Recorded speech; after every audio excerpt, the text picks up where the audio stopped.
Hi, this is Roger Sexton of RE/MAX Preferred here in Greater Cincinnati and Northern Kentucky. I'm actually a certified short sale specialist, and what we're going over here is Short Sale 101. It's like a tutorial on the steps involved in the short sale process, at least as it relates to my involvement here in helping sellers on a local level in trying to help them sell their home on a short sale basis. Again, a short sale is basically where the lender will take less than what's owed in order to facilitate a transaction where a homeowner might be in distress due to a relocation, due to a divorce, a separation, or any kind of unique circumstances that may have changed the financial makeup of that borrower, that may lead the bank to reasonably conclude that they may not continue to make the payments, or they're currently not making the payments and they're already in the arrears. So a property out there is not a short sale until the bank has agreed to take less. A lot of folks out there use the term loosely, but it by definition is not a short sale. It's working towards trying to get a successful short sale is really the terminology that's used. What we're going to do here is the next step is hiring your agent. It's very important that the agent that you actually work with, in most cases you're going to sign some paperwork to list the home for sale. This simply gives them the authorization to put it in the computer to move forward to try to secure a buyer out there.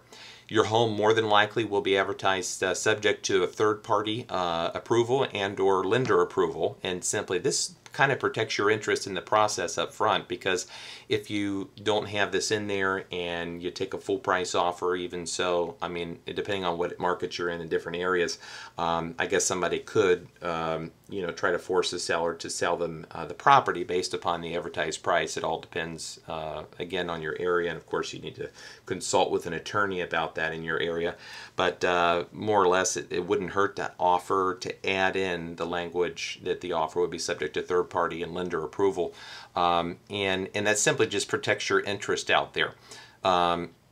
The home will be in the MLS. It simply ensures that you're moving in the direction really to the bank, and it demonstrates that you're really sincere about making sure that the property has the highest and best visibility. The marketability out there couldn't be any better than being listed with a realtor, and they are also very leery too. I've had some clients in my past contact me and say they've tried to do it on their own or selling by owner, and the banks just turned them down right up front and said they won't work with them. They need to hire an agent in the process. But not many folks out there know that the banks in most cases will pay the broker fee, and typically all the fees involved to try to get the deal to a closing if they do end up accepting and performing a short sale.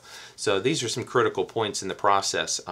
It'll save you a lot of time, and the biggest thing about this is when you're dealing with a short sale, time usually is of the essence. It's all depending on why the property is what it is in terms of going down that path. It's unique, it's different. If you're in foreclosure, it's not something to conclude up front that just because your property may be in foreclosure now, or it may become or be a part of a foreclosure proceeding later, it's not an absolute outcome that the inevitable foreclosure is going to occur. So the foreclosure in different markets are different, but in Cincinnati and the Northern Kentucky marketplaces, their lenders are having to move forward through a process that's judicial, and of course get an order for that. So I just want you to know along the way you have some opportunities where the lender might stop the process, and there is a chance that a sale will be able to go through, and by that you have the opportunity to avoid the foreclosure on your credit in terms of it being foreclosed, ED at the end, instead of just being in the foreclosure process. So having consistency about price reductions on a regular basis, depending on your market, depending on your area. I know here in the greater Cincinnati area in Northern Kentucky, we do these, we have some agents do them once a month, some agents do them once every 3 weeks, every couple weeks, and then we have some that do them every week. It really depends on where the home's located, what community. the average day on market information and so forth, and also some other factors that your agent will be able to help you in the process. But it's very important not to, it's very easy to pick any agent out there. You know, in the Cincinnati market, there's over 4,000 agents, and it's very easy to pick just anybody, but picking the right agent is very, very critical, and it will require some homework on your part, and that's even more critical out there. So just quickly trying to call any realtor is not necessarily the best angle, because it could end up costing you, you know, where this is their first one and it's a learning curve or a learning experience. So I would just highly recommend just asking that they have the certifications or at least the background and the experience. If not, maybe they have somebody in their company that does. And that's really who you want to be dealing with, because you're dealing with a large financial asset that will affect your financial credibility for some time if it's not successfully put together correctly. Doing the price reductions on a consistent basis, back to that, is simply you want to facilitate an offer as quickly as possible. And as an example, if you bought at the height of the market at 100% financing, you know, a few years ago, basically in our area, in some cases, that was the old market value. And in that case, where you bought at the height at 100%, the values could be off, you know, as much as 20 to 30%.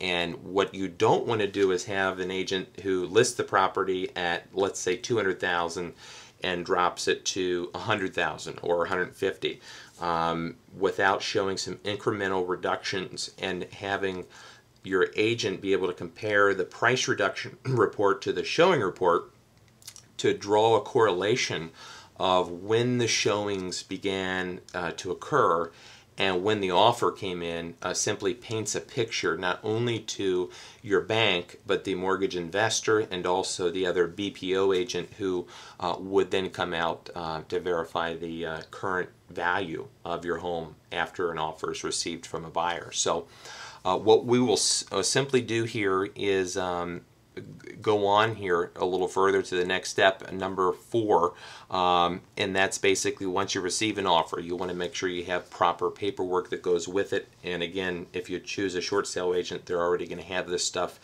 in their toolkit and make it happen for you. But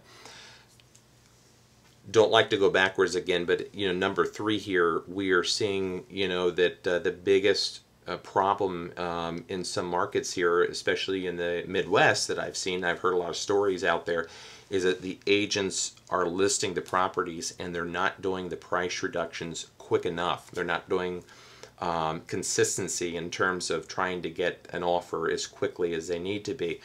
We're dealing with a sand in an hourglass that, you know, if the proceedings of foreclosure are already in process, the longer you wait, and then at the very end, if you do a sizable reduction, it may be too sizable and have more of a consequential effect where the bank may reject that offer at the 11th hour prior to the bank taking the property back at a sheriff's sale, at least in our local market. So that's why having some consistency, having experience, all that is very, very important out there in the process. Hopefully you find this helpful. If you have any questions about finding an agent either in your area or need any help here in the greater Cincinnati area or Northern Kentucky marketplace, feel free to give me a call locally at 513-484-1000, extension 101, or you can call me on my 800 number if you're calling long distance at 877-366-7936. Again, 877-366-7936, or you can email me at roger@rogersexton.com. Thank you so much. Hope you're having a great day.